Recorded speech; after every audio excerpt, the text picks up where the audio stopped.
네, 외신 소식들 먼저 전해드리도록 하겠습니다. 네, 먼저 첫 번째 소식인데요.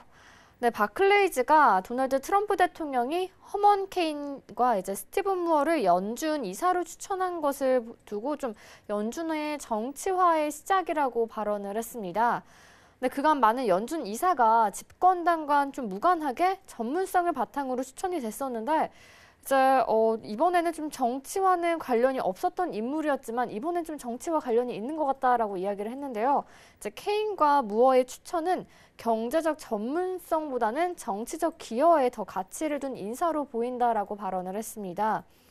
네, 케인과 무어가 이제 당초 연준의 금리 인상을 좀 지지하는 매파 입장이었는데요. 이제 트럼프 정부의 통화 완화 요구에 발맞춰서 입장을 바꾼 것으로 보입니다. 이제 최근 무어가 이제 연준의 금리가 한 50bp 정도 인하를 해야 한다고 주장을 하고 있었죠. 이는 좀 트럼프 대통령과 입장을 같이 하는 그런 발언인데요. 이제 이번 인사가 기존 이사진과 충돌할 소지를 만드는 것이라고 무어와 케인 추천으로 이제 이사회의 불협화음이 좀 커질 수 있다라고 경고를 한 상황입니다. 다음은요, 이제 연준이 4차 양적 완화를 요구하는 트럼프 대통령의 뜻을 받아들이지 않을 것이라는 예상이 나오고 있습니다. 트럼프 대통령이 이제 현재 양적 완화에 나서야 하는 시기라고 발언을 했는데요. 이제 전문가들이 연준이 채권에 매입하는 양적 완화와 같은 조치는 이제 긴급 상황을 위해서 남겨두기를 원하는 것 같다라고 발언을 했습니다.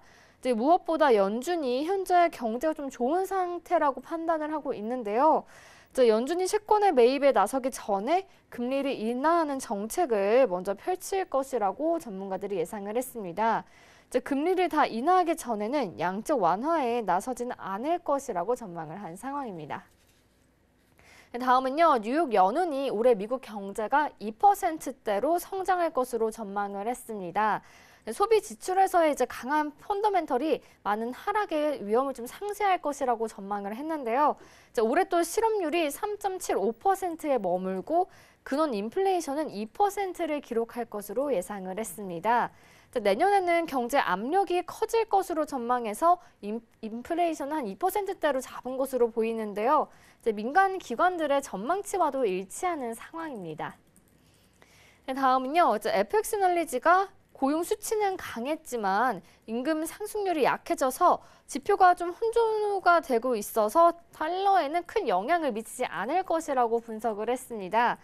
차일드 프리먼 수석 전략가가요, 고용 보고서에서는 미국 경제 전망이나 연준의 전망과 관련해서 게임 체인저가 될 지표는 아니라고 발언을 했는데요. 일부 분석가들이 미국의 강한 고용 지표와 달러 상승에 좀 도움이 될 것이라고 하는 주장하는 것과 좀 대조적인 분석입니다.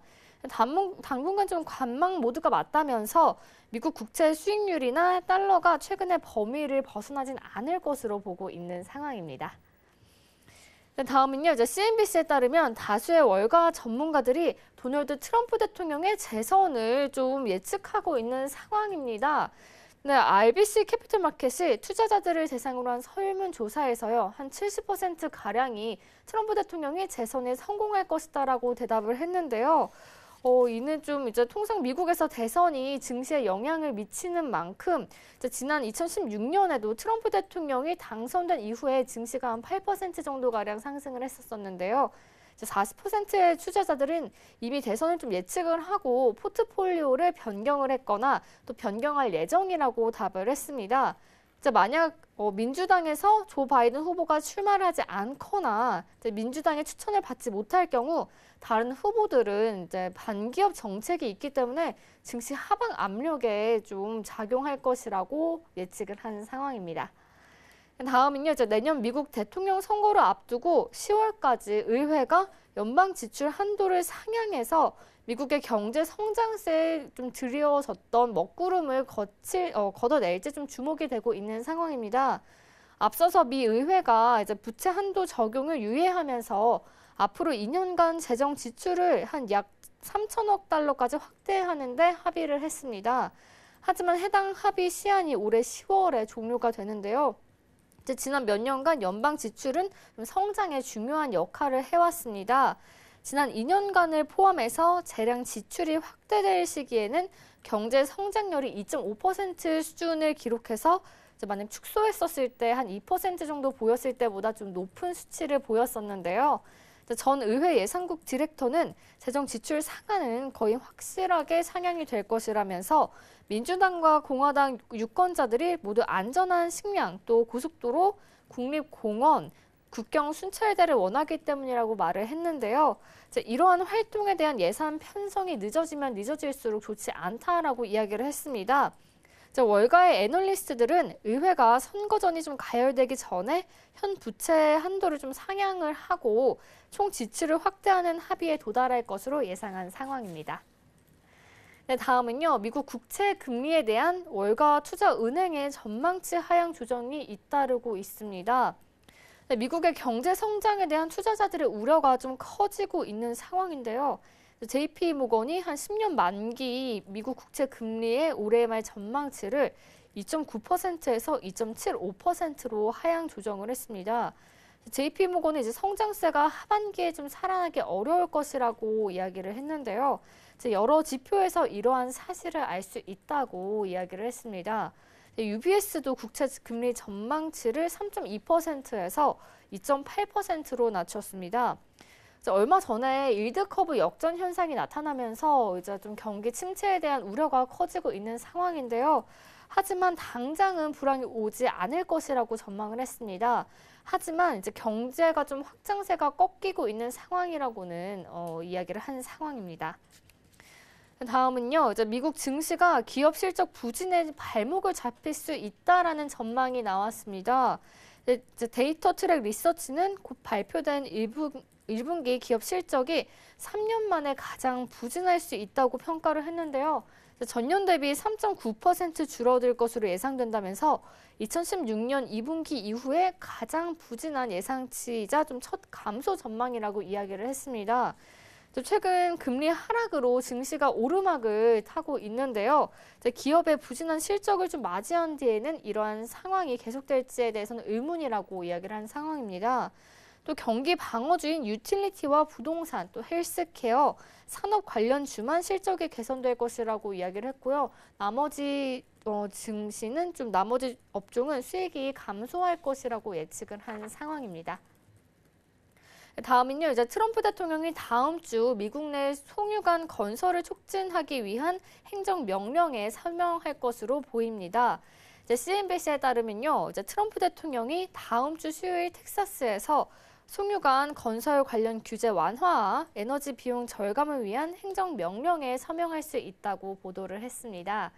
이 법안에 따르면요, 수질 오염이 우려되는 경우 주 정부가 허가권을 행사할 수 있게 되는데요. 그런데 문제가 이제 뉴욕주가 수질 관련 허가를 내지 않고 지연이 되면서 분쟁이 있었습니다. 그렇기 때문에 이제 트럼프 대통령이 행정명령에 서명을 하면 뉴욕 등 주 정부의 반발이 좀 예상되고 있는 상황입니다.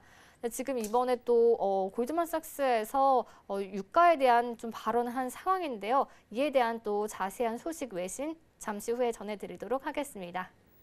네, 지금 골드만삭스의 기사가 올라왔는데요.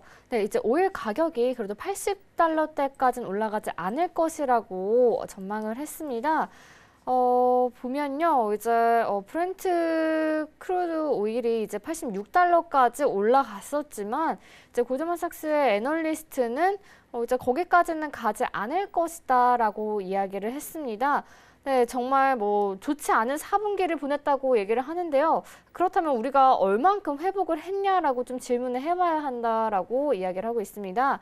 그러면서요, 이제 오일의 가격이 70달러에서 75달러까지 오를 수는 있다고 생각을 하지만 또 다시 60달러 선으로 돌아올 것이다라고 이야기를 했습니다. 이렇게 본 이유는요, 이제 세 가지 이유가 있는데요. 텍사스 셰일 오일에 대한 파이프라인이 좀 확장이 됐고요. 그리고 이제 오펙 국가들이 이제 오일 감산 프로그램을 좀 나갈 것이다라고 이야기를 하고 있습니다. 그리고 이제 오펙 국가가 아닌 이제 그런 회원국들에서 좀 공급이 나올 것이다라고 이야기를 하고 있는데요. 그래서 이제 오일 가격이 한 70달러에서 75달러까지는 그래도 올라가진 않을까라고 전망을 한 상황입니다. 네.